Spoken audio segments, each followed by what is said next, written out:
बहुत समय पहले की बात है। उत्तर भारत के एक छोटे से गांव धनपुर में एक मेहनती किसान रामू अपने परिवार के साथ रहता था। रामू का गांव हरे भरे खेतों और सुंदर पहाड़ियों के बीच बसा था। गांव के एक किनारे पर घना जंगल था और दूसरी ओर एक नीली कलकल बहती नदी। रामू का मुख्य सहारा उसकी प्यारी गाय लक्ष्मी थी, जो रोज उसे दूध देती थी। रामू हर सुबह सूरज उगने से पहले उठ जाता, खेतों में हल चलाता और लक्ष्मी की देखभाल करता। गांव में सभी लोग उसे मेहनती और ईमानदार कहते थे, लेकिन एक दिन कुछ ऐसा हुआ जिससे पूरे गांव में हलचल मच गई। जंगल से आती रहस्यमयी आवाजें।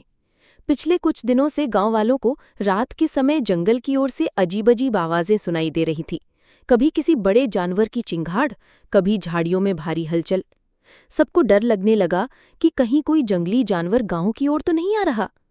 रामू ने सोचा, अगर कोई जंगली जानवर गांव में आ गया तो मेरी गाय लक्ष्मी और खेतों को खतरा हो सकता है।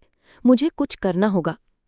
अगली सुबह रामू ने तय किया कि वो जंगल के उस पार जाकर देखेगा कि क्या हो रहा है। उसने अपने थैले में कुछ खाने पीने का सामान रखा, एक लाठी ली और लक्ष्मी को गांव की बुजुर्ग महिला अम्मा के पास छोड़कर जंगल की ओर निकल पड़ा। जंगल में पहला सामना। जंगल में घुसते ही रामू को ठंडी ठंडी हवा का एहसास हुआ और पत्तों की सरसराहट सुनाई दी। कुछ दूर चलने के बाद अचानक एक पेड़ के पीछे से एक बड़ा हाथी निकला। हाथी गुस्से में नहीं था, बल्कि थका हुआ और भूखा लग रहा था।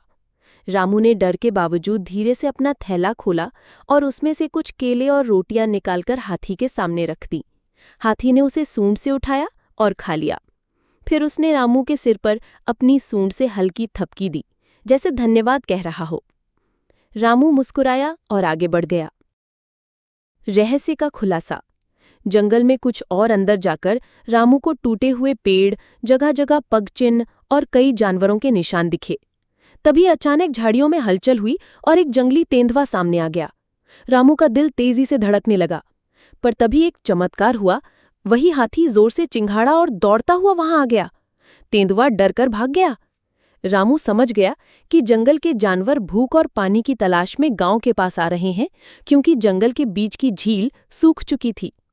रामू ने यह भी देखा कि नदी गांव के पास तो बह रही थी, लेकिन जंगल तक उसका पानी नहीं पहुंचता था। समाधान की खोज। रामू ने गांव लौटकर सबको सारी बात बताई। गांव वालों ने पहले तो डर के कारण मना किया, पर रामू की समझदारी और हाथी की मदद की बात सुनकर सब मान गए। उन्होंने मिलकर एक योजना बनाई, नदी से जंगल की ओर एक छोटी नहर बनाने की। कई दिनों की मेहनत के बाद नहर बनकर तैयार हो गई और अब नदी का पानी धीरे धीरे जंगल में भी पहुंचने लगा। झील फिर से भरने लगी और जानवरों ने गांव आना बंद कर दिया। गांव और जंगल की दोस्ती। अब जंगल शांत रहने लगा था। हाथी अक्सर रामू के खेतों के पास आकर उसे देखकर सूंड हिलाता, जैसे पुराना दोस्त हो।